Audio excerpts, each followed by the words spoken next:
Welcome to another week of Experience Andy Weins Live. And today we're going to get into understanding the world around us. A couple life lessons I've picked up along the way. First, moment of gratitude. Every week I kick off things with a moment of gratitude because when I look for gratitude, I find gratitude. And when I express gratitude, I get to relive those moments. My gratitude today is for my brother, Tyler. I have a brother, for those guys who listen to the podcast, that's him playing this song. The intro song is called The Thinking Song. And my brother's he's been a musician for 20 years. And over the weekend, we spent some time together, and he went to the recording studio, and I spent a little bit of time with him and my buddy Eric, who owns the studio. And today he called me when he was excited. He was excited that we spent some studio time together. We come up with a plan. So I'm going to be working with him as his integrator. He's the visionary. He wants to know where his music is taking him, and I can take my business acumen to integrate it and bring in a strategic team of people, my other brother for marketing, my buddy Eric for operations and understanding the music industry, so we can really build out his vision. And so I'm grateful that I get to be part of that with my brother, experience life with him. I'm grateful that he took time today out of his day to call me and thank me for that. And I'm grateful that we collectively get to share messages of hope and optimism with the world, because one of the lines he says in that song, the thinking song, is taking my thoughts from my head to my pen, right? And that's absolutely what he does and what I do. And although we have different forms of medium, with my podcasting and my books and his art, it's all about the empowerment of those around us. So I love the fact that we can share the same message in our own way. So to my brother Tyler, I thank you. I love you. I'm grateful that you're in my life. He's my neighbor. He lives next door to me. We get to see each other every day. I'm extremely grateful because there was years we didn't see each other because our lives were in different places. So for that, I'm grateful. What do we got to do? Let's do some work. Keynote speaking. That's what I talked about. That's what I love doing. This time of year, I'm looking at workshops. So if you have a company that's looking for workshops, everything from a 45-minute, 60-minute lunch and learn, all the way to a 4-hour workshop. Did a workshop a week and a half ago in Alabama. Went over extremely well. They're talking about bringing me on for their national convention and even doing a workshop or like a 90-minute seminar and possibly a 45-minute keynote. So workshops, the name of the game. The language of leadership. Also, because my book, Words Fucking Matter, I'm able to take possibly what the theme is of your event, and I'm able to craft keynotes around that, taking the same lessons, and we church it up a little bit for your event. So if you are in the event space or know somebody that's looking for them, let them know I'm here and available. So whether it's leadership, inspiration, motivation, all those things, it all comes back to the words we put into our heads every day that govern our thoughts, that ultimately give us the opportunity to be creative and confident when we respond to situations. All right. Thinking about responding to situations. Today, we were talking about how to understand the world around us.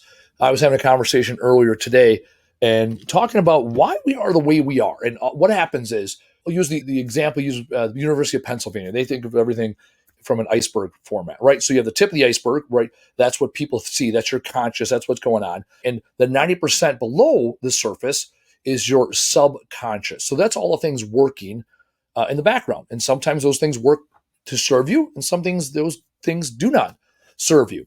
And how we hear that, let's go back to the words, is when you ask people questions. That was the way I was raised. That was the way things are. That's the way things are, or that's how it is.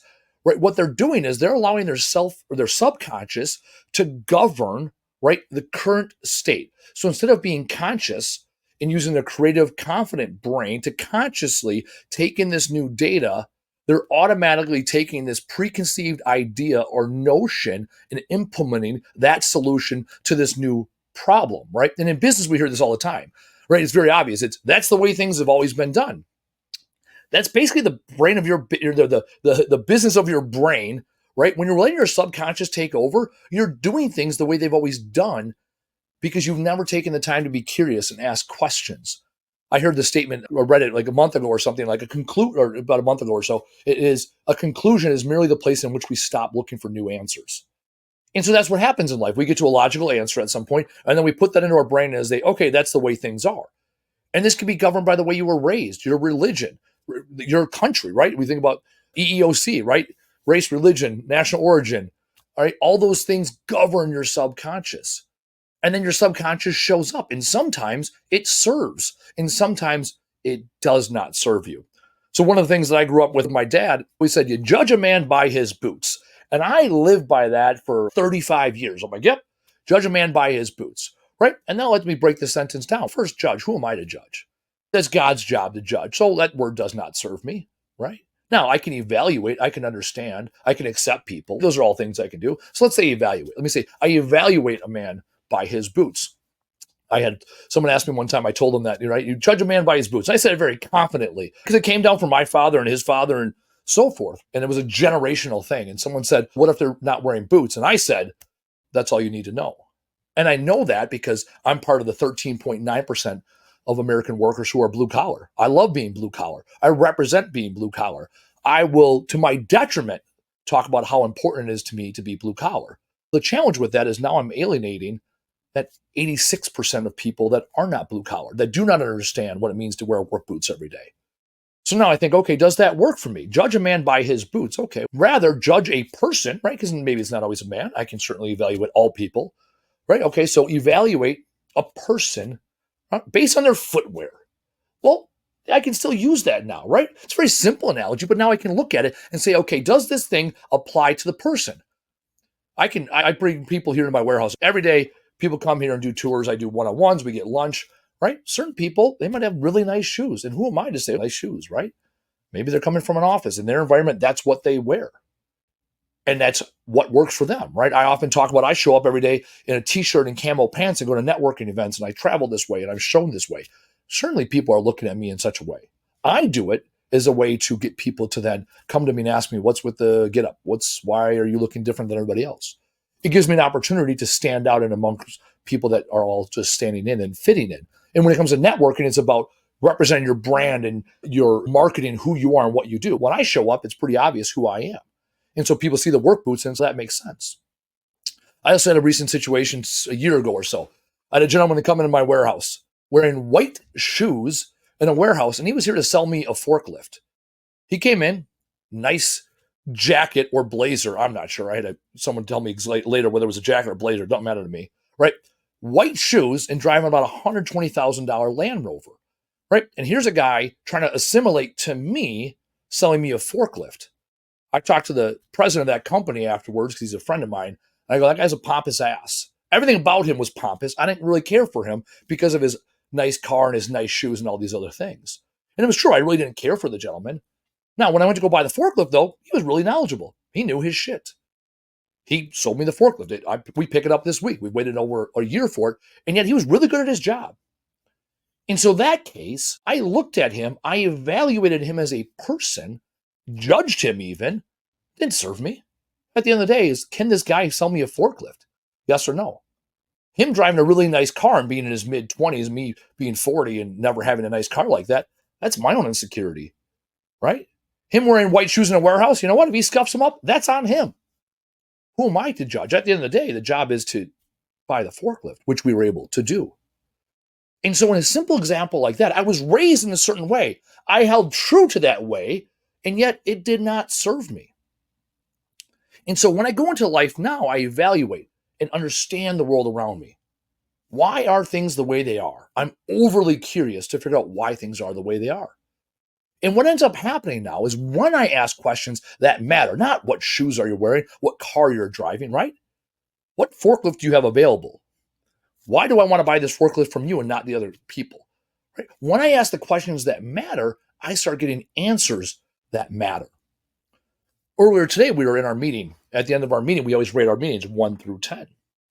And 3 or 4 people confidently, yep, that's a 10, 10, 10. And one person goes, 10? And I go, okay, I wrote down 10. I go, let's talk about that.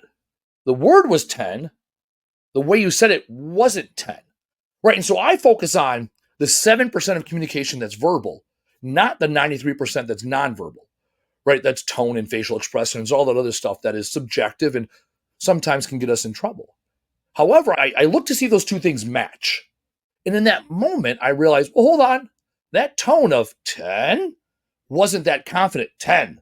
So I said, is it a 10 or is it not? He goes, it's not a 10. I said, okay. If it's not a 10, what is it? He goes, it's a 9. I said, okay. Everybody else in this meeting said 10. You said 9. Why? And he gave a very clear and concise answer. He said, we had a great conversation, talked a lot about stuff, and yet we didn't really leave with a lot of to-dos. We had one thing to do. After 45 minutes of talking, we had one takeaway, and I felt like there was more things we could have taken away, or we could have spent more time on something else. Awesome. Thank you. Because I took the time. I did not accept that answer of 10. I asked another question because it didn't match. Now, the same token, someone come up to me, right? Often we have people that quit here, and they quit in a very loud manner, right? And they can say, this job fucking sucks. I hate you. I hate working here. This company blows. I'm out of here. Cool, right? Their tone and the words they say are consistent. And because they are consistent, I clearly know the expectations moving forward. The challenge a lot of times we have is we lean in or we hear things and we don't ask questions. I've had this in the situation in the past, right? Where I've been talking to people and they're like, oh, we should catch up sometime. Sounds good. When? And they're like, oh. And what they were saying was, hey, I'm no longer interested in this conversation. I want to break away from this conversation. They didn't want to do that because they want to do this in a passive-aggressive, weird way where I'm just supposed to pick up on the social cues that they no longer want to be enjoying fucking Andy Weins TV that is live and in their face. And so I had to learn that. Why would someone say, hey, we should catch up later and then not pull out their calendar immediately? Because when I want to catch up later with somebody, I pull out my calendar. And it all comes down to being curious. Okay, hey, say you want to catch up. Our next steps. Oh, you don't want to catch up. Oh, you want to break away from this conversation because it's no longer benefiting you. Sounds good. Say that. Or say what you're going to do. When I'm breaking off from conversations with people and networking, I'm like, all right, I'm going to go find some snacks. Because that's what I'm going to go do. I'm going to go find snacks because snacks at that point are more interesting in this conversation. Or I'll say something, if I'm a little more nice. Hey, great catching up with you. Great meeting you. I'm going to go find some more people to meet. And it might be a little weird and off-putting, but at the end of the day, I'm being honest. Hey, I would be remiss if I don't go around and talk to more people at this event. Great checking up with you. Good to see you. Shake the hand, right? Give myself a reason to go somewhere else, not just an excuse to leave. Have the future focused in front of me. And when I do that, I'm letting people know exactly where I stand and where they stand. The inverse, and the challenge I see in today's society, is people say stuff, especially in this climate we're in, political climate, right? They don't want to answer questions. So someone last week said they were voting for somebody. I'm going to leave it as fucking generic as possible. And I asked why, and they had no good reason for it. And I go, that's something you should probably look at. You're willing to say, I am doing this thing. And when I ask a simple question, why, you're unable to articulate an answer. That's a problem. That's a hill I'll die on. Because that's people that are just following the crowd. They're not being curious. They're not standing up for themselves. They're just doing whatever the political party, whatever their peers are doing, whatever the media is telling them, right? Orange man bad, whatever, right? Orange man good, whatever, right? They're not being curious. In order to understand the world around you, there are two things you can do at all times. First, ask great questions. Ask questions that elicit a response, that individual, where the answer is individualized to that individual. And then hold people accountable when you ask those questions. So when people say, you know how it is, or these people, or they, the only good way to start a sentence is I. Why are you voting for that person? I like this. I don't like that. I agree on the policies. Not, well, they're a better candidate. I don't care what they are. Where are you at? Earlier today, I asked somebody a question. They said, you know how it is. This, I don't know shit. Let's assume I don't know anything. And let's assume everything. Start a sentence with I am. I know. And then when you start that sentence, you'll be amazed where it goes. I want. When someone starts a sentence with I want, they're expressing their desire without any justification. That's a beautiful sentence. They don't need it. They want it. They crave it. Everything. That's vulnerability. The answer is within them. The second thing you can do to understand the world around you is to inform people of things they had not yet considered. I do this consistently. This podcast is exactly that. Whether I'm reading a book, listening to a podcast, watching YouTube videos, when I see something that sounds like something else I see, I inform the person. I bridge the knowledge gap. Say, I'm seeing this in you. And I heard about this theory. What are your thoughts? And I leave it there. And I do this magical thing that I've been practicing lately called shut the fuck up. Right? I'm not saying, hey, I think this is you, Please argue why you are or are not this thing that I think you are because I watched a video and I heard this one thing you said. No. Here's what I'm seeing. Is this consistent? And now all of a sudden the magic is happening. Last week we did that. I sat down with my integrator within our company and I'm reading 10X. 10X is easier than 2X. It's a great book. I'm 75% into it. Great book. And I started explaining to him, I said, okay, I've been doing these things that do not serve me. I've been doing these things that I need to do, not want to do. In order to, these are 2X thinking. These are things that are only going to double my output. I want to do things that 10X my output. So this is what I've been doing. This is what the book said. And now this is what makes sense to me. What are your thoughts? He goes, absolutely. And he said, hey, I watched a podcast the other day that talked about a manager versus a maker. Managers are task focused. Makers allow time and space so that there's more vision and there's more creative space and time to think. So I took what I thought. I don't fucking think shit. I took what I read, and I know 10X is easier than 2X. He took what he heard about makers and managers, and we came together and said, okay, this theory and this theory applies to what I'm doing. How does it apply to what you're doing? And how do we make the best out of this new information we received? Because now that we have the information, we have a starting point to ask a good question. And now him and I are in locksteps. So when he sees I have a bunch of white space on my calendar, he says, yep, that's his maker time. That's when he's going to make shit happen. Because the manager time is when he's getting things done versus making new things happen.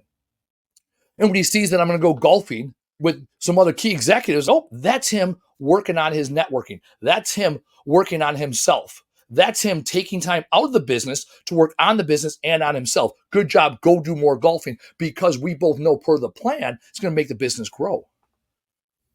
When you start to become curious in this world, when you ask really good questions and sit back and listen, the world will unravel all of its secrets.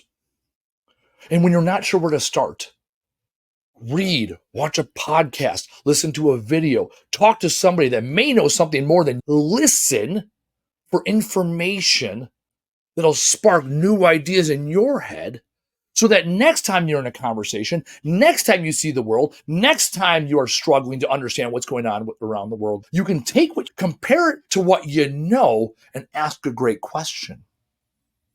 That's learning at its most core principle. That's my challenge for you this week. Find one thing that you do not understand. Find something you don't accept. Find something you do not agree with. And challenge yourself to see it another way. Live above the surface. Be in the conscious. And when you make those decisions, then you can start questioning your subconscious. Start questioning why you do the way you think, why you do things the way you do them. Was it religion, politics, family that taught you something that does not serve who you are today and does not serve who you're going to be? And once you do that and start challenging your assumptions, you will make it a habitual to question everything. You will habitually be curious. And when you're curious, you learn more. You live a more enriching life. You become growth-minded. You climb the mountains, you fall down. You climb, you fall down. You never plateau. That's my challenge for you this week. Ask amazing questions. Inform yourself of what other options and opportunities are out there. As always, do the fucking thing. Tell the fucking world. And always show the fuck up. We'll see you next week.